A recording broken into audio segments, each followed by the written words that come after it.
영국 어느 지하실에서 생긴 일. 2015년 2월 영국 잉글랜드 웨스트 요크셔주의 경찰서로 20대 후반 여성의 신고 전화가 걸려왔습니다. 신고 내용은 남자친구가 망치로 자신을 죽이려 한다는 것이었습니다.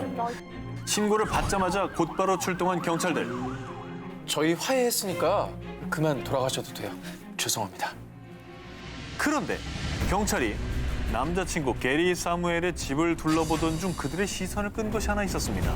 바로 거실 한켠에 핏자국이 묻은 수건들이 쌓여 있었던 겁니다.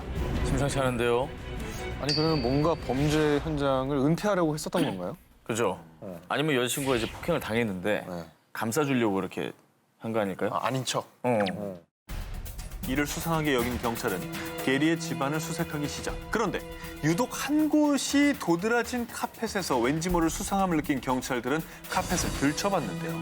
그곳에서 지하실로 통하는 문이 발견됐습니다. 뭐야 이거 또. 그리고 숨겨져 있던 지하실 끝에는 정말 처참한 광경이 벌어지고 있었습니다. And we have four 곳곳에 뭐 고양이랑 개들이 있네요. guards for all these dogs. 저 귀여운 애들을 왜 저렇게 해놨대?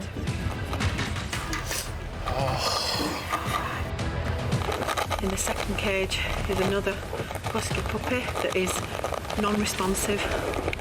이런 열악한 곳에 갇혀있던 동물들은 개 24마리와 고양이 8마리, 총 32마리였습니다. 그런데 말입니다. 놀랍게도 이 집 주인인 게리 사무엘의 직업이 수의사입니다. 뭐야? 그는 길을 떠도는 유기견, 유기묘들을 데려와 자신의 수술 연습용으로 동물들의 목숨을 난도질했던 겁니다. 그리고 더 가슴 아픈 건 수술 중에 죽은 동물들을 지하실 구석에 내던져 놨던 건데요. 아니 수의사라고 하면 동물을 사랑해서 아픈 동물들 치료해주는 사람 아닙니까? 이게 어떻게 저런 일이 벌어진 거죠? 아니 뭐 수의사가 아니더라도 저럼 됩니까? 말도 안 되는 거죠.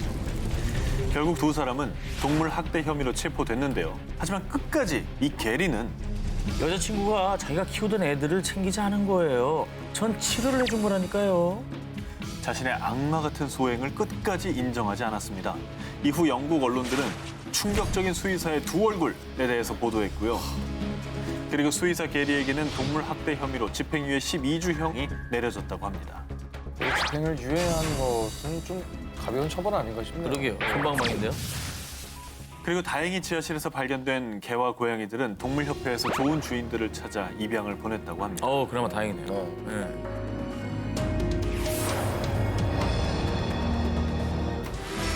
영혼을 훔친 거대 성추문 사건. 교황은 자리에서 물러나라! 물러나라! 지난 8월 전 세계 곳곳에서 일어난 교황 퇴위 시위. 종교계는 물론 전 세계를 분노로 물들인 이 사건은 한 문서로 세상에 드러나게 됐습니다. 그 문서는 바로 카톨릭 아동 성학대 의혹 보고서. 미국 펜실베니아주 검찰 당국에서 구성한 대배 심의 조사로 밝혀진 이 보고서는요.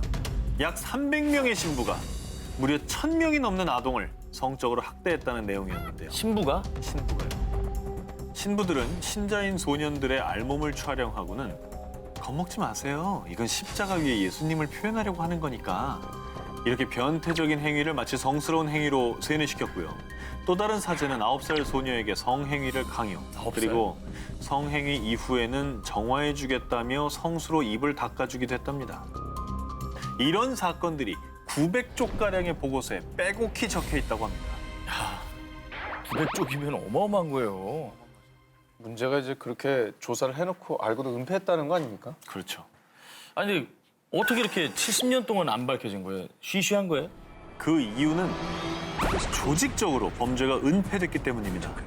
만약 피해자들이 신고를 하면 교구에서는 문제 사제를 잠시 교정시설로 보냈다가 잠잠해지면 복귀시키는 등 일명 범죄 세탁을 반복했고요. 한편 피해자에겐 침묵을 강요하며 그들의 신고를 계속 무시해왔다고 합니다. 게다가 주미 전 교황 대사인 카를로 마리아 비가노 대주교가 카톨릭 보수 매체들에 보낸 11쪽짜리 편지, 이 폭로로 또 한 번 카톨릭계에 큰 파문을 일으켰는데요. 그 편지 속의 내용은 현 교황인 프란치스코 교황이 최근 연달아 밝혀진 카톨릭 성추문 사건을 사실은 이미 알고 있었다는 충격적인 제보. 어머. 그래서 이에 분노한 전 세계인과 종교인들이 교황의 퇴위를 촉구하며 책임을 물었던 거죠. 그래서 결국 지난 8월 프란체스코 교황은 성학대와 같은 잔악 행위를 규탄하고 약자를 위협하는 문화를 뿌리 뽑기 위해 연대와 속죄를 약속합니다. 라는 입장을 발표했는데요. 하지만 가톨릭 내에서 제기된 성학대 은폐 논란에는 침묵하겠습니다. 라고 답변. 지금까지도 성학대 은폐 논란은 계속되고 있다고 합니다. 야, 나는 또 존경을 받았던 교황이 이를 알고도 묵인했다면 정말 너무 실망인데요. 10대 소년에서 어느덧 55세의 나이가 된 피해자 제임스 벤시클은 성직자들의 참혹한 범죄에 대해 이렇게 말했습니다. 그들은 우리의 영혼을 살인했습니다. 영원히 영혼 한 구석에 구멍이 뚫린 채 살아가야겠죠. 샌드위치 킬러의 동료 잔혹사. 독일 북서부에 위치한 슐로스 홀트 스티켄브로크. 모 금속 부품 회사에서 근무하던 56살의 클라우스 오. 이 회사에서 무려 38년 동안 근무하며 늘 성실 근면한 모습을 보여준 직원이었습니다. 그런데 지난 2018년 5월 그의 추악한 본 모습이 드러나게 됩니다. 어느 날 26살의 직원 B 씨는요. 점심 대용으로 싸온 샌드위치 도시락 뚜껑을 열었는데요. 샌드위치 위에 뿌려진 수상한 가루를 발견. 이상한 낌새를 느낀 B 씨는 곧바로 노동조합에 이 사실을 알렸고요. 조합 측에선 CCTV 확인에 들어갑니다. 그런데 한 남성이 B 씨의 도시락을 열어서 무언가를 뿌리는 모습이 포착됩니다. 어머, 그 남성은 바로 클라우스 오. 신고를 받고 출동한 경찰은 클라우스 오의 가방을 수색했는데요. 역시나 그의 가방 속에서 흰색 가루가 담긴 병을 발견합니다. 곧바로 성분 분석에 들어갔습니다. 그냥 뭐 소금이나 설탕했으면 좋겠다. 마약인가? 이 흰색 가루의 정체는 바로 아세트산 납. 나? 중금속이잖아요. 중금속입니다. 독성 물질 아니에요? 독성물질이죠. 이 아세트산 납은 심각한 장기 손상을 야기하는 독성물질인데요. 네? 경찰은 뒤이어 클라우스오의 집까지 수색합니다. 그의 집에서 추가로 발견된 건 아세트산 납과 비슷한 성질의 수온, 납, 카드뮴 등 여러 종류의 독성물질. 아니 왜 그런 물질을 집에 갖고 있는 거예요, 이거?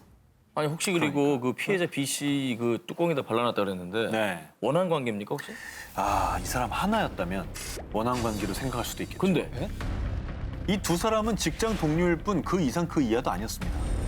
그런데 경찰 조사 결과 밝혀진 정말 상상치 못한 충격적인 사실은 그가 무려 21명을 살해한 연쇄 살인범일 수도 있다는 건데요. 그럼 혹시 묻지마 범죄? 지난 2000년 이후에 이 회사에서 숨진 근로자가 총 21명입니다. 그런데 이들의 공통점이요. 대부분 급작스럽게 중금속 독극물이 야기할 수 있는 질환으로 사망했다고 합니다. 아니 그럼 대체 왜 이런 짓을 한 거예요? 현재 독일에선 이 사건을 두고 약 10여 명의 전담 수사팀을 꾸려 집중 수사 중에 있는데요. 하지만 클라우스 오는 묵비권을 행사, 범행 동기와 추가 범행에 대해서는 뻔뻔하게도 그 어떤 입장도 밝히지 않고 있다고 합니다. 법의 심판대 위에선 샌드위치 킬러, 무고한 생명을 유리는 죄는 반드시 그 대가를 치러야 할 것입니다. 입시 전쟁이 만든 악마. 자, 이번 특종, 당시 언론에서는 이 끔찍한 사건을 두고 전교 1등을 뺏긴 2등의 참극으로 보도했었습니다. 자, 여기 자식을 잃은 슬픔과 억울함을 호소하는 부모의 인터뷰가 있습니다.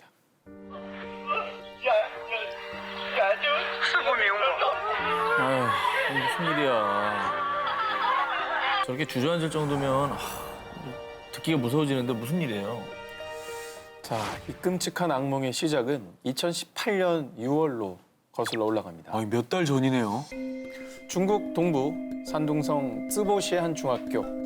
평소 품행이 단정하고 성적도 우수해 늘 반에서 1등을 놓치지 않았던 3학년생 마군. 그런데 그런 마군을 유독 시기하고 질투했었던 한 친구. 바로 전교 2등 친군이 있었습니다. 야, 전교 2등도 사실 1등이나 다름없는 거거든요. 전교 2등짜리가 뭐가 하셔서 참. 자, 이 친구는 평소 승부욕과 시기가 굉장히 강했다고 하는데요. 아이. 이전까지는 전교 1, 2등을 다투던 두 학생. 그런데 언젠가부터 마군이 계속 1등을 하자 열등감에 휩싸인 전교 2등 친구는요. 야, 내가 너 때문에 집에서 어떤 취급을 받는 줄 알아? 이번에도 너 1등하면 정말 가만두지 않을 거야. 저런 말이야. 본인이 더 열심히 하면 되는 거 아닙니까? 전교 1등 마군에게 이렇게 말도 안 되는 협박까지 한 전교 2등 친군. 자, 그런데요. 6월 4일 중간 모의고사 전체 성적이 발표됐는데 하지만 이번에도 전교 1등은 마군. 결국 친군의 열등감은 분노와 복수심으로 바뀌었습니다.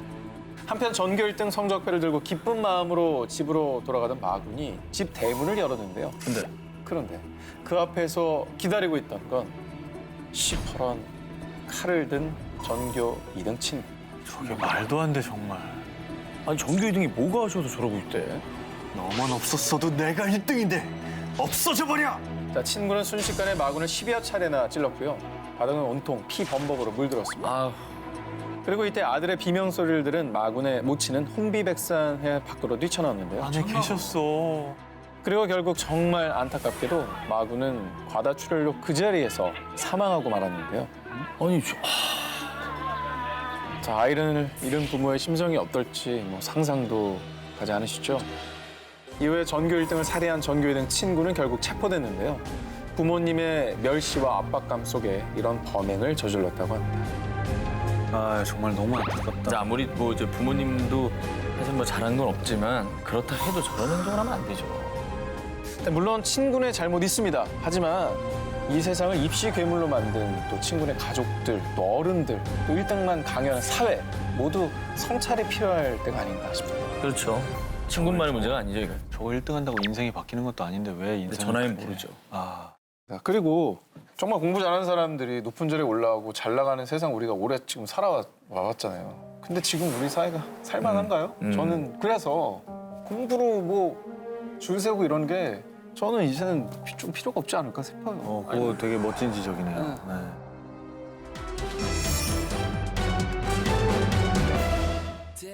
캐나다에 사는 29세 청년 루카 메그노타. 훤칠한 키에 푸른 눈동자를 가진 그는 모델로도 활동했을 만큼 준수했습니다. 하지만 그의 속에는 악마들이 들끓고 있었습니다. 매우 악질적인 취미가 있었으니 바로 동물 학대. 자신이 키우던 고양이들을 잔인하게 익사시키거나 뱀에게 먹잇감으로 주기까지. 헐. 게다가 반려동물을 학대한 영상을 엽기 사이트에 올려서요. 캐나다의 동물 보호단체에서는 이미 악명 높은 유주인물이었습니다. 그런데 말이죠. 나약한 동물에 대한 그의 학대는 걷잡을 수 없이 악랄해져서 그 대상이 사람으로까지 확대가 됐습니다. 아, 네. 2012년 어느 날 편의점에 간 메그노타는 중국인 남자 아르바이트생 린준을 만났고요. 동성애적 성향이 있던 두 사람은 연인으로 발전합니다. 애인 린준을 자신의 집으로 초대한 루카 메그노타. 그런데 그는 문이 닫히자마자 엽기 살인마로 돌변합니다. 린준의 옷을 벗기고 사지를 묶었습니다. 이어서 그가 가져온 것은 아이스픽. 그리고는 정말 잔인하게도 신체 수십 군데를 찔러 살해했습니다. 그리고 그 시신을 토막내는 등 엽기적인 살인 행각을 벌였다고 합니다. 그리고 정말 더 소름 끼치는 일은 지금부터입니다. 이 모든 장면을 촬영한 뒤 역시나 엽기 사이트에 올렸다고 합니다. 와 이건 진짜 악마구나. 이후에 문제 동영상이 인터넷상에 급속도로 퍼지자 루카 메그노타는 재빨리 다른 나라로 도피를 했지만 결국 2012년 6월 독일 베를린에서 체포됐습니다. 그는 뻔뻔하게도 자신은 정신질환이 있다며 무죄를 주자. 하지만 결국 2014년 시신 훼손 및 1급 살인 혐의로 무기징역 선고가 내려졌다고 합니다.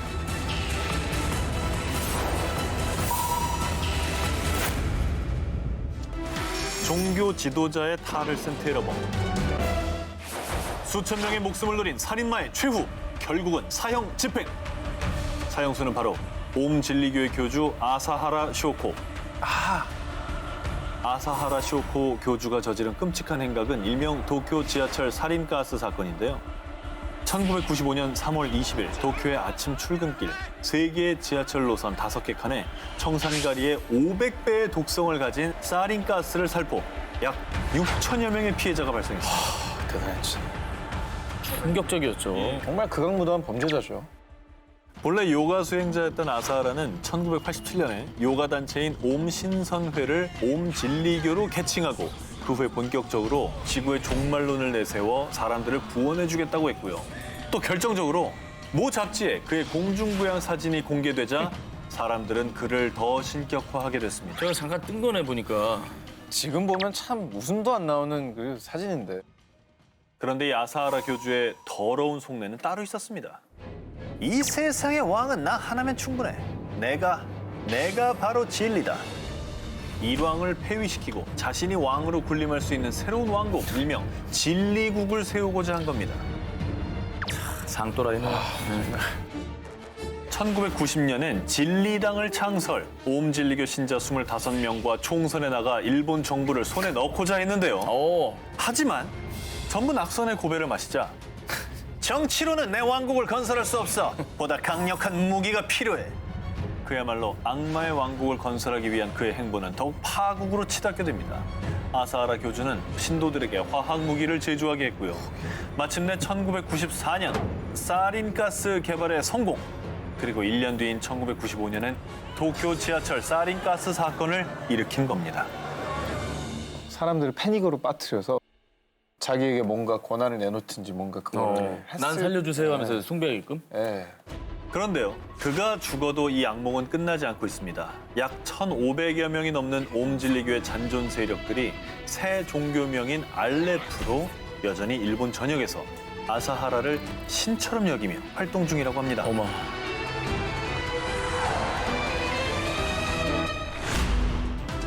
일본 죽음의 간호사. 나이팅게일 가면을 쓴 나이트메어.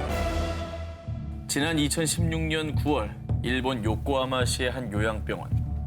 이 병원에서 지내게 된 88살의 노인 야마키 씨. 그런데 이번 6일 만에 돌연 숨을 거두고 말았습니다. 갑자기 왜 그랬대요? 그런데 고인의 링거에게 이상할 만큼 많은 거품이 발견. 이에 병원 측에서는 곧바로 경찰에 수사를 의뢰했습니다. 다음날 공개된 고 야마키의 부검 결과 계면 활성제 성분이 검출됐습니다. 수사 과정 중 야마키가 숨지기 이틀 전 사망한 다른 노인 역시 이물질에 의한 중독사였다는 것이 밝혀졌습니다. 이에 경찰에선 연쇄 살인의 가능성을 두고 수사에 돌입. 하지만 안타깝게도 당시 병원 내부의 방범 카메라는 전무했고요. 증거가 발견되지 않아 범인을 특정하기가 쉽지 않았습니다. 하지만 1년 10개월이 지난 2018년 7월 경찰은 한 여성을 긴급 체포했습니다. 누군가요? 옆에 있던 다른 환자예요? 바로 요양병원의 수간호사 구보키 아유미였습니다. 간호복을 조사하던 중 구보키 옷주머니에서 계면활성제 성분이 발견된 데다가 어머. 이 계면활성제를 투여한 날로 추정되는 날에 그녀가 야간 당번을 썼던 것이죠. 결국 80대 노인 2명을 살해한 혐의로 체포된 간호사 구보키. 그런데 경찰 조사 과정 중 제가 2명만 죽인 것 같아요. 자신이 무려 20여 명의 환자에게 범죄를 저질렀다고 자백을 했습니다. 그로써 이 요양병원 병동에서 발생한 연쇄 사망 사건의 실마리가 풀리기 시작합니다. 그런데 황당한 범행 동기가 다시 한번 일본 열도를 발칵 뒤집어놨습니다. 제가 근무할 때 환자가 죽으면 유족들한테 일일이 설명해야 되는데 귀찮았어요. 귀찮아서 간호사 일은 왜 합니까? 당시 일본 언론은 백의의 천사 탈을 쓴 악마다라며 대대적인 보도를 쏟아냈고요. 이 사건을 통해 다시는 이런 일이 발생하지 않도록 요코하마 시내 병원의 약 90%가 CCTV를 설치했다고 합니다. 다음 특정도 마음의 준비를 좀 하셔야 될 것 같습니다. 이번엔 독일의 한 병원에서 있었던 일입니다. 2005년 독일 델멘 호르스트 병원. 환자에게 수상한 약물을 주입하다가 다른 동료에게 발각된 간호사 닐스 회겔. 놀랍게도 그가 환자들에게 투여한 건 중증 환자들을 사망에 이르게 할 수 있는 항부정맥제. 그런데 그럴 리 없어요. 무척이나 성실하고 헌신적인 간호사였다고요. 간호사 닐스 회겔이 살인 혐의로 경찰에 체포되자 당황스러움을 감추지 못한 동료들. 그러나 수사가 진행될수록 그의 악행들이 하나둘씩 드러나기 시작한 건데요. 그가 델멘 호르스트 병원에서 근무하게 된 2003년부터 환자들의 사망률이 2배로 증가했는데 모두 간호사 닐스 회겔의 근무 시간에 사망한 것으로 밝혀졌습니다. 이에 경찰들은 닐스 회겔이 근무했던 이전 병원들까지도 모두 조사에 들어갔습니다. 이미 땅에 묻힌 사체까지 발굴해 약물의 흔적을 조사한 결과 총 134구의 시신 중 27구의 시신에서 항부정맥제 성분이 검출됐습니다. 진짜 어렵다. 나이팅게일의 가면을 쓴 악마 닐스 회겐. 그에겐 환자의 목숨이 장난감놀이 그 자체였는데요. 환자들이 생사의 기로에 선 절체절명의 순간 이들을 심폐소생술로 되살려냈습니다. 심지어 위급한 순간 견습 간호사를 불러서 자신의 심폐소생술을 보게 하기까지 취조할 때 이런 말을 했다고 합니다. 하루 종일 병원에 있어봐요. 얼마나 심심하다고요. 그리고 제가 그 심폐소생에서 살려냈을 때 그 쾌감. 진짜 어렵다. 결국 추가 살인 혐의까지 밝혀지며 이 닐스 회겔은 2015년 무기징역을 선고받은 것으로 전해졌습니다.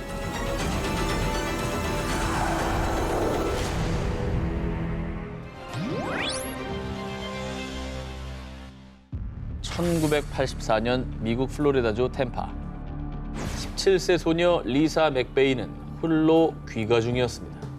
그런데 소리 지르면 죽여버리겠어. 조용히 따라와. 맥베이를 납치한 남자, 그리고 납치범은 맥베이를 성폭행하고 고문. 맥베이가 처한 현실은 지옥보다 더욱 끔찍했습니다. 하지만 마지막까지 희망의 끈을 놓지 않았던 맥베이. 아저씨, 우리 아버지가 많이 아프신데 간호할 사람이 저밖에 없어요. 아저씨, 원래 좋은 사람이죠? 저 풀어주시면 제가 여자친구가 돼드릴게요. 사실 맥베이는 부모에게 버림받고 할머니와 살고 있었지만요. 납치범의 동정심을 유발하고 간곡하게 설득했습니다. 그리고 그 결과 맥베이를 다시 풀어준 납치범. 정말 다행히도 맥베이는 납치 26시간 만에 무사히 집으로 돌아올 수 있었습니다. 어우, 정말 다행이네요. 불행 중 좀 다행이네요, 진짜. 마음이 바뀌었나 봐요, 그죠? 일단 설득하는 그게 성공을 한 거네요. 뭐 양심은 남아 있었나 보죠. 그러니까. 과연 그럴까요? 풀려난 맥베이는 경찰에 신고. 그리고 12일 뒤 맥베이를 풀어줬던 그 납치범 바비 조롱이 경찰에 체포됐습니다. 납치범의 정체가 밝혀지자 미 전역의 언론이 대대적으로 보도. 사람들은 충격에 빠졌습니다. 왜요, 왜? 저 뭐 유명인이에요? 납치범 바비 조롱의 실체. 최악의 살인마. 플로리다 연쇄 살인범 체포. 바로 8개월간 무려 10명을 살해하고 최소 10명을 성폭행한 악마. 연쇄 살인범이었던 겁니다. 정말 호랑이한테 물렸다 살아난 거예요. 진짜. 끔찍해. 우와. 완전 소름이다. 심지어 납치했던 맥베이를 풀어주고 난 뒤 체포되기 전까지 바비 조롱이 살해한 여성들의 시신 2구가 추가로 발견됐습니다. 그 맥베이도 죽기 직전이었네요. 죽기 직전에 기지를 발휘한 거예요. 그러니까 나중에 맥베이 씨가 이걸 알고 얼마나 진짜 가슴을 쓸어내렸을까요, 진짜. 이후에 자록한 연쇄 살인범 바비 조롱은 사형됐습니다. 부디 맥베이가 영화보다 끔찍한 현실에서 벗어나 상처를 회복했길 바랍니다. 아이고, 진짜 저 악몽을 좀 잊으셨으면 좋겠습니다. 정말 다행이지만 저 여자분은 트라우마가 생겼을 거예요. 엄청 생겼지. 네. 엄청 생겼지. 그렇지. 길에서 사람 만날 때보다 얼마나 너무 무섭죠. 네. 호텔이 알고 보니 뭐뭐. 이번 소개할 특종의 배경은 미국 시카고의 월드페어 호텔이라는 곳인데요. 유령 호텔 식상합니다. 저런 그림으로 보여주는 거 보니까 지금 시카고에는 없는가 보죠. 뭐 식상하다 말씀해 주셨지만 그냥 일반적인 호텔이 아닙니다. 이 호텔의 정체를 알게 되면 아마 경악을 금치 못하실 텐데요. 영화보다 더 공포스럽고 끔찍한 월드페어 호텔의 실체 지금부터 알려드리겠습니다. 의과대학을 졸업한 헨리 하워드 홈즈가 1889년 27세의 나이로 직접 설계한 월드페어 호텔. 그런데 자꾸만 사람들이 소리 소문 없이 사라져요. 당시 시카고에서는 3년 동안 수백 건의 실종 사건이 발생. 이를 이상하게 여긴 경찰은 수사를 시작했는데요. 그러던 중 경찰은 이 실종자들 중 대부분이 월드페어 호텔의 투숙객이었다는 공통점을 발견했습니다. 호텔만 갔다 하면은 사라진다는 거네요. 저기만 들어가면. 그게 말이 돼요? 자, 이에 경찰들이 호텔을 급습. 그런데 그곳은 어딘가 달랐습니다. 일반적인 호텔 객실처럼 보였지만 공간 변형이 되는 벽체 뒤로 완벽한 방음 시설을 갖춘 창문이 없는 방이 또 있었고요. 복도는 막다른 길로 향하는 미로처럼 되어 있었습니다. 어머, 또한 가스 주입용 밀폐 공간에 해부실, 거기에 소각장까지 발견. 그곳은 사실 낮에는 평범한 호텔, 밤이면 빛빛으로 물드는 홈스만의 살인 공장이었던 것. 와, 자기만의 무슨 덫을 만들어 놓은 거네요, 그 그냥. 미로서로 그 안을 다 꾸며 놓은 거예요. 그러니까 호텔이 무서운 게 내가 저 집 구조를 모르잖아. 모르지. 사실 그는 미국 최초의 연쇄 살인범으로 알려진 인물. 와, 홈스는 호텔 투숙객들을 밀실로 끌고 와 온갖 보험 서류에 서명하게 한 뒤 가스실에서 살해. 이후 시신은 해부용으로 의과대학에 팔며 이중으로 돈을 벌었는데요. 당시 이 괜찮은 시신 표본을 얻기 어려웠던 의과대학은 단순히 무연고자 시신이라고 생각, 별다른 의문을 제기하지 않았던 겁니다. 이게 진짜 현실이야. 진짜 시나리오 같다. 이게 현실이었다고. 이게 현실이었다는 게 정말 끔찍한 거야. 그리고 저희 옛날에 우리 공포 영화에서나 보는 내부가 변경된 구조의 건축물이 실제 하고 있었다는 게 너무 충격적인 거예요. 그렇죠. 결국 홈스는 1896년 살인 혐의로 사형을 선고받았는데요. 그가 자백한 살인사건만 27건. 하지만 사람들은 수백 건에 달할 것이라고 추정하는데요. 그가 무도한 연쇄살인범에 의해 지어진 살인공장 월드페어 호텔. 영화보다 잔혹하고 공포스러운 현실 이야기였습니다.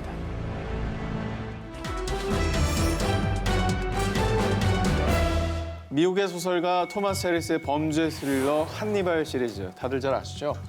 그런데 이 소설 속 사이코 의사 한니발 렉터의 모델이 되었다고 알려지며 세간의 이목이 집중된 장기 미제 사건이 있습니다. 자, 1968년부터 1985년까지 무려 17년 동안 이탈리아 전역을 공포에 떨게 한 사건이 있습니다. 일명 피렌체의 괴물 사건인데요. 이 사건은 1968년 8월 21일 늦은 밤 자동차 안에서 불륜을 저지르던 한 커플. 그런데 갑자기 탕 소리와 함께 남자와 여자는 22구경 베레땡 권총에 맞아 살해되고 맙니다. 자, 그런데 이 끔찍한 살인 사건에는 생존자가 한 명 있었습니다. 바로 자동차 뒷좌석에 잠들어 있던 죽은 여자의 아들이었습니다. 아이만 살아남자 경찰은 곧바로 죽은 여자의 남편인 스테파노 멜을 체포를 합니다. 그 이유는 아내의 불륜을 알게 된 남편이 불륜 상대 남과 부인을 잔인하게 죽였다고 판단했기 때문이죠. 결국 스테파노 멜은 교도소에 가게 됩니다. 참고로 당시 증거가 불충분했지만 심증만으로 교도소에 간 케이스라고 말이 또 많았다고 합니다. 그러네요. 과학수사가 아니네요. 네. 그런데 그렇게 1차 사건의 용의자인 남편이 교도소에 갇힌 지 6년 뒤에 1974년 9월 14일 피렌체 근교에서 이번엔 10대 연인 한 쌍이 자동차 안에서 죽은 채로 발견되는데요. 이 사건 또한 1968년에 일어났던 사건과 마찬가지로 둘 다 22구경 베레땡 권총에 맞았고요. 자, 이렇게 어린 연인의 잔혹한 죽음이 있은 뒤에도 1981년에 2건, 1982년, 83년, 84년에 각각 한 건씩 85년 9월 프랑스인 부부가 살해당하는 마지막 사건이 발생했을 때까지 범인을 잡지 못하고 맙니다. 결국 17년간 총 8건의 살인 사건으로 무려 16명이 살해당한 이 사건이 미제로 남자 이탈리아 사람들은 익명의 범인을 피렌체 괴물이라 부르며 공포에 떨었는데요. 자, 그런데 첫 사건이 발생한 지 약 24년 뒤인 1992년 경찰 앞으로 익명의 편지가 하나 도착합니다. 바로 70세의 피에트로 파치아니라는 남자가 피렌체 괴물이라는 내용의 편지였는데요. 앞서 소개했던 살인사건과 유사한 사건을 저지른 적이 있었던 사람이었던 겁니다. 자, 그래서 이를 이유로 경찰은 1993년 1월 피에트로 파치아니를 유력한 용의자로 체포를 했고요. 결국 교도소에 또 수감이 됩니다. 자, 그런데 증거 불충분으로 2년 뒤 열린 2심에서 다시 이 사람이 무죄를 선고받게 되는데요. 자, 경찰은 무죄를 받아들이지 못하고 다시 항소를 했지만 이 항소 재판을 기다리던 노인이 1998년도에 그만 심장마비로 사망을 하게 되면서 결국 피렌체 괴물 사건은 뚜렷한 범인이 밝혀지지 못한 채 2017년 현재까지 미궁에 빠져서 장기 미제 사건으로 남아있다고 합니다. 아직 확실한 범인을 못 잡은 거예요. 그렇죠. 1969년입니다. 캐나다 눈물의 고속도로. 새하얀 만년설로 뒤덮인 아름다운 산, 보석처럼 반짝반짝 빛나는 호수, 캐나다 최고의 드라이브 코스 중 하나로 손꼽히는 이곳, 옐로우헤드 하이웨이 16입니다. 그런데 이처럼 아름다운 풍경을 지닌 옐로우헤드 하이웨이 16에 또 다른 이름이 있었으니 하이웨이 오브 티어스, 눈물의 고속도로입니다. 그 사연의 시작은 1969년으로 거슬러 올라갑니다. 당시 이 고속도로에서 히치하이크를 했던 26살 여성 글로디아 무디가 고속도로에서 약 10km 떨어진 숲속에서 잔인하게 살해당한 채 발견된 건데요. 그러던 중 1970년 또다시 이 도로 근처에서 살해당한 18살 소녀의 시신 하나가 발견됩니다. 그리고 그 다음에도 이 고속도로의 살인 사건은 1969년부터 2006년까지 이곳에서 실종되거나 살해된 여성이 18명에 달했고요. 이 수치는 캐나다 연방 경찰이 밝힌 공식적인 수치고요. 지역 주민들은 이보다 훨씬 많은 약 50여 명의 피해 여성이 있다고 말합니다. 현재 사건 발생 장소인 옐로우헤드 하이웨이 16에는 실종 여성들의 사진과 함께 여성은 히치하이크를 하지 말라라는 문구에 알림판이 세워져 있는데요. 사실 이 도로 인근 마을에 거주하는 사람들은 대부분 캐나다 원주민들로요. 가난한 형편 때문에 자가용을 구입할 수가 없어서 버스 통행 시간이 끝나면 어쩔 수 없이 히치하이크를 할 수밖에 없었던 거죠. 안타깝게도 이런 상황 때문에 범죄의 표적이 된 겁니다. 지금까지 눈물의 고속도로에서 벌어진 사건 중에 단 3건만 범인이 밝혀진 상태입니다. 1974년 살해된 소녀의 시신에서 검출된 DNA와 일치했던 바비 잭 파울러라는 남자가 3명의 소녀를 살해했다라고 자백한 상황이고요. 안타깝게도 이 3건을 제외한 다른 피해자들의 범인은 지금까지도 여전히 밝혀지지 않은 상태라고 합니다. 1980년대 인도의 스톤맨 살인 사건. 이 사건이 더욱 공포스러운 것은 20년이 훌쩍 넘은 지금까지도 살인 사건은 계속 벌어지고 있다는 겁니다. 1985년 어느 날 아침 뭄바이의 한 길거리에서 한 남자의 시신이 발견됩니다. 그런데 이 남자는 머리가 심하게 훼손된 상태로요. 희생자 옆에는 피가 흥건하게 묻은 무게 약 30kg가량의 돌덩이가 놓여 있었습니다. 경찰은 곧바로 이 돌덩이를 살인 무기로 보고 수사에 들어갔는데요. 하지만 이 살해당한 사람을 아는 사람이 없어서 피해자의 신원조차 파악하기 어려운 상태였고요. 그런데 이 끔찍한 살인은 거기서 끝나지 않았습니다. 길에서 잠을 자는 사람들을 돌로 죽이는 스톤맨 살인 사건이 연속으로 일어난 건데요. 답답한 건 첫 번째 사건과 마찬가지로 피해자와 범인의 신원은 전혀 파악되지 않았다는 점이죠. 이렇게 사건이 점점 미궁으로 빠져가던 어느 날 스톤맨 살인 사건의 생존자가 나타나게 됩니다. 근처 주점에서 일하던 웨이터가 길에서 잠이 들었다가 그만 스톤맨의 공격을 받은 거죠. 그때 멀리 지나가던 경찰의 불빛을 발견하고 살겠다는 일념하에 무작정 달리기 시작한 겁니다. 이때 범인은 달아났고요. 그래서 경찰은 공격에서 살아난 웨이터를 상대로 가해자의 인상착의를 물었지만 1980년대 뭄바이는 가로등이 드물어 밤이면 암흑천지였습니다. 게다가 잠을 자다 공격을 받았던 터라 피해자는 결국 가해자의 얼굴을 기억하지 못했습니다.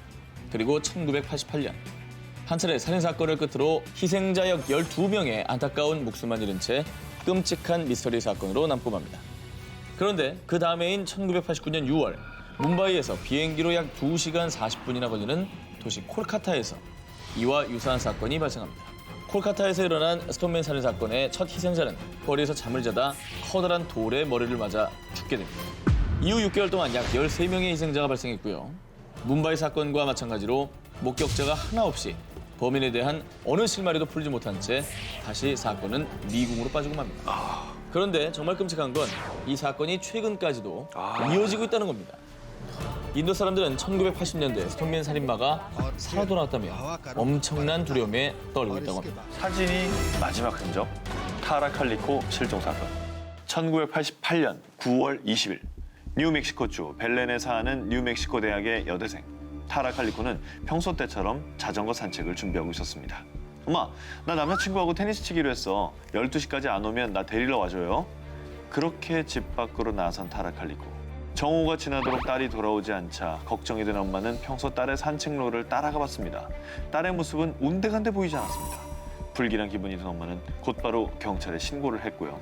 신고를 받은 경찰들은 곧바로 타라의 산책로 일대를 중심으로 수색 작업을 펼쳤습니다.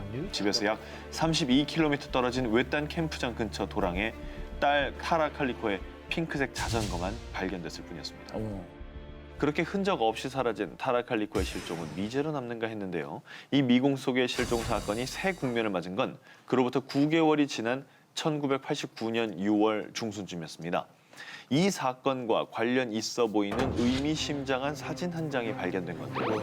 타라 칼리코가 사는 뉴멕시코주에서 한참 떨어진 플로리다주 한 편의점 주차장에서 남녀 2명이 묶여있는 사진이 발견됐습니다. 뭐 협박 보내고 이 사진을 발견한 여성은 편의점 주차장에서 흰색 토요땡 차량이 있는 곳에서 주운 것이며 자세히는 못 봤지만 운전자는 콧수염을 기른 30대 남성이라고 말했는데요. 안타깝게도 이 운전자 또한 잡지 못하고 맙니다. 과연 사진 속 여자는 실종된 타라 칼리코가 맞을까요? 타라의 어머니는 이 사진을 본 후 사진 속에 있던 책이 딸이 좋아하던 작가 V.C. 앤드류의 My Sweet Audrina이라는 것을 증거로 들며 딸 타라가 맞다는 것을 확신했습니다. 그러나 정확한 이유는 공개되지 않았지만 미국 국립연구기관인 로스 앨러머스 국립연구소는 사진 속 여인이 타라 칼리코가 아니라고 판정을 했고요. 미국 유명 토크쇼인 오프라 윈프리 쇼 등의 안타까운 사연으로 소개가 되면서 사람들의 관심은 더욱 모아지게 됩니다. 그리고 다행히도 뉴멕시코주 경찰국 발렌시아 카운티 보안관 사무소 등 6명의 경찰관이 미제 사건 전담반을 꾸려서 타라 칼리코의 실종을 재조사하고 있다고 합니다. Seen a very validated timeline. 도쿄 일가족 살해 사건. 평범한 40대 부부 미야자와 미키오와 부인 야스코는 어린 두 자녀와 함께 일본 도쿄 세타가야구에 살고 있었는데요. 12월 31일 오전 야스코의 어머니는 웬일인지 딸 야스코가 전화를 받지 않자 결국 딸네 집으로 찾아가 보았는데요. 자, 그런데 그곳에서 상상도 하지 못한 끔찍한 사고 현장을 목격하고 맙니다. 사위 미야자와 미키오는 1층 계단에, 그리고 딸 야스코와 고작 8살이었던 손녀 니이나는 2층에 쓰러져 있었고요. 6살 손자 레이 역시 침실에서 발견됐지만 이미 숨을 거둔 뒤였습니다. 경찰에 따르면 범인은 범행을 저지른 직후 바로 현장을 떠나지 않고 범행 후에도 장시간 동안 피해자의 자택에 머문 흔적을 남긴 것이죠. 자, 그리고 그 과정에서 혈액, 지문, 족적, 소지품 등 수많은 증거를 남겼는데요. 자, 조사 결과 범인의 혈액형은 A형, 키 170cm 전후의 외국인 혹은 혼혈인이라는 것을 확인을 하게 됩니다. 많은 정보가 나왔네요. 네. 자, 그리고 뒤이어 범인이 남긴 족적을 추적하는 상황에서는 뜻밖의 가능성이 제기되는데요. 당시 범인이 신고 있던 신발은 영국 S 브랜드 제품이었는데 신발 사이즈가 일본에서는 판매되지 않았던 사이즈였고요. 1998년 10월부터 2000년 11월 사이에 한국에서 제조된 제품이라는 이유로 한국으로 조사원을 파견해 범인의 지문을 한국 전과자들의 지문과 대조하는 작업까지 진행을 하게 되는데요. 그러나 이 작업으로도 범인과 일치하는 지문을 가진 사람을 발견할 수 없었습니다. 일본 경시청은 사건 발생 후 17년이 지난 지금까지도요. 범행 현장 보존을 위해 24시간 경찰이 상주를 하고 있고요. 무려 2천만 원, 한화로 약 2억 원 상당의 사상 최고의 현상금을 내건 건 물론이고 이 사건에 투입되는 조사원만 연간 25만 명에 달할 정도로 범인을 잡기 위해 최선을 다하고 있다고 합니다. 참고로 뭐 이 사건은 일본 미제 5대 사건에 항상 꼽힌다고 하고요. 그만큼 많은 관심을 받은 사건인데요. 이 사건의 유족들은 2009년 살인사건 피해자 유족 모임 소라노 카이를 결성한 뒤에 강력 범죄에 대한 공소시효 폐지를 꾸준히 요구해왔고요. 결국 2010년도에 살인죄 공소시효 폐지를 이끌어냈다고 합니다. 2001년도 드들강 살인사건. 자, 제가 먼저 준비한 국내 사건 기사는요. 사건 발생 이후 무려 16년 만에 올해 1월 11일 피고인에게 무기징역이 선고되었습니다. 자, 먼저 사건은 2001년 2월 4일로 거슬러 올라갑니다. 이날 전남 나주시 드들강변에서 17살 고등학생 A양이 나신 상태로 숨진 채 발견이 됐고요. 당시 그녀의 상태로 보아 성폭행을 당한 뒤 목이 졸려 살해된 것으로 추측이 되었습니다. 현장을 용의주도하게 정리한 범인 때문에 이 사건을 해결한 단서는 오직 단 하나, 피해자 몸속에 있는 범인의 DNA뿐이었는데요. 사건 발생 후 이 단서를 바탕으로 용의자를 찾아 나섰지만 쉽사리 용의자는 잡히지 않은 채 속절없이 시간이 흘러갔습니다. 자, 그러다 2010년 용의자의 DNA를 동의 없이 채취할 수 있도록 법이 바뀌면서 드디어 2012년도에 용의자의 DNA와 일치되는 사람이 나타나게 된 겁니다. 하지만 B 씨는 합의로 성관계를 했을 뿐 나는 살인을 하지 않았다 이렇게 주장을 했고요. 결국 증거 불충분으로 무혐의 처분을 받게 됩니다. 하마터면 영구 미해결 사건으로 남을 뻔했었는데요. 다행히도 2015년 태완이법이 시행되면서 살인사건의 공소시효가 폐지됐고요. 자, 무엇보다 B 씨에게 법원이 유죄를 선고하게 된 결정적인 이유는요. 한 법의학자가 핵심적인 과학적 근거를 제시했기 때문인데요. 제가 중요한 기여를 한 법의학자 교수님을 직접 만나보겠습니다. 기들강 이 사건은 어떻게 해서 이제 함께 하게 되신 건가요? 일단 서류를 보자. 그래갖고 이제 서류를 다 받았어요. 그런데 뭐라고 써 있느냐면 질 깊은 데서 나온 건 정액 플러스 혈액이 나오는데 듬성 이렇게 혈액이 묻어 있다. 사람이 움직이면 그게 당연히 그러니까 이제 섞인다고 생각하는데 예. 이게 진짜 섞이느냐 이거지. 예. 야, 그래서 실험을 해보기로 했어요. 9억에 가면 예. 그 위생팩 이 정도 되는 거예요. 먼저 안쪽에다가 쫙 정액을 이렇게 넣어놨어요. 예. 그렇게 하고 혈액을 붙여놨어요. 근데 그거는 어떻게 채취를 하셨나요? 혈액은 내 거고 예. 우리 아들 거 정액 받고 30분 후에 보니까 안 섞여. 야 이거 안 물론 섞이네. 동의하에 사진 찍어야 정액을 돼. 받으셨다고 합니다. 여기서 저 사진 때 저게 지금 위에 카메라 놓고 사진 찍을 게 될 수 있는 거거든. 예. 이걸 가고 저쪽으로 딱 갔더니 그 움직임 벌써 이만큼 섞여요. 아, 퍼져 나갔네요, 저. 예. 그래서 저기서 이대로 놓고 6시간 반을 놔뒀어요. 그랬더니 요 정도밖에 안 섞여요. 아. 그 경계부에서만 약간 섞이더라고. 이미 물에 들어왔을 땐 반항을 할 수 없는 상태로 돼 있는 그런 상황. 법원에서 결과가 지금 현재 이제 어떻게 난 상태인가요? 무기징역 나왔죠. 그 판결문 읽어보면 자기는 안 죽였다 그랬지만 송교우 씨하루 죽였다면은 누가 죽였겠나? 진례에 정액 있는 사람이 죽였지 않겠나? 그렇죠. 그래서 이 사람 움직일 겨를도 없이 묻힐 수도 있던 사건이 이 실험을 통해서 이게 또 범행이 밝혀지게 된 건데요. 어쨌든 진실 밝혀나가는 거 이게 이제 우리가 할 일이고 그거를 아주 제일 잘 만들어졌을 때 그때 기쁨을 느껴야 되겠지. 반드시 해결될 사건이라는 사실은 모두 시청자분들도 함께 기억을 하셨으면 좋겠고요. 드들강 살인 사건처럼 하루빨리 해결이 됐으면 하는 바람을 가져보겠습니다. 네. 포기하지 않는다면 희망은 있다. 자, 2000년 나주 간호사 살인 사건입니다. 2000년 8월 25일 나주 스이지면 오봉리 청룡교 다리 밑 경찰은 한 목격자의 신고로 퉁퉁 불어 도저히 얼굴을 알아볼 수 없는 알몸의 시신 한 구를 발견합니다. 지문 대조 끝에 밝혀진 시신의 주인은 나주에 있는 한 종합병원의 간호사로 일하고 있던 22살 B 씨. 시신 발견 일주일 전인 2000년 8월 18일 휴무일을 맞은 B 씨는 본가에서 쉬던 중이었습니다. 술에 취해 어머니에게 큰 소리를 지르는 아버지를 진정시키기 위해 아버지를 이끌고 마을 앞 개천으로 향했습니다. 하지만 술에 취한 B 씨의 아버지는 말싸움 끝에 딸의 손길을 뿌리쳤고요. B 씨도 끝내 아버지를 붙잡지 않고 개천 쪽으로 걸어갔다고 합니다. 그런데 그렇게 개천으로 갔던 B 씨는 밤새 집에 돌아오지 않았고요. 그로부터 일주일 후 그만 B 씨가 개천 밑에서 차가운 주검으로 발견되고 만 겁니다. 이후 10여일간 경찰은 B 씨의 흔적을 추적하고 탐문 조사를 벌였지만 역시나 그 어떤 증거도 찾아낼 수 없었습니다. 그런데 사건이 발생한 지 한 달이 지나갈 즈음인 어느 날 수사본부로 한 여성의 전화가 걸려옵니다. 남자친구가 살인을 한 지인을 만나고 왔다고 했어요. 어떤 여자를 죽였다고 했대요. 라고 말이죠. 우여곡절 끝에 제보자와 그 남자친구를 찾아내 다음과 같은 진술을 확보할 수 있었습니다. 9살 많은 고종사촌 형이 트럭을 운전해서 개천변길을 달리다 여자를 보고 목을 졸라 죽였다고 말했습니다. 라는 내용이었습니다. 확실에 가까운 증언을 확보한 수사진은 곧바로 고종사촌 형을 추적했습니다. 동생이 경찰서에 불려갔다는 말을 들은 형은 이내 자취를 감춰버리고 말았는데요. 그로부터 6개월여간의 추적 끝에 유력한 용의자인 형을 영광의 한 모텔에서 찾아냅니다. 하지만 그는 동생이 털어놓은 진술에 대해 모두 부인했고요.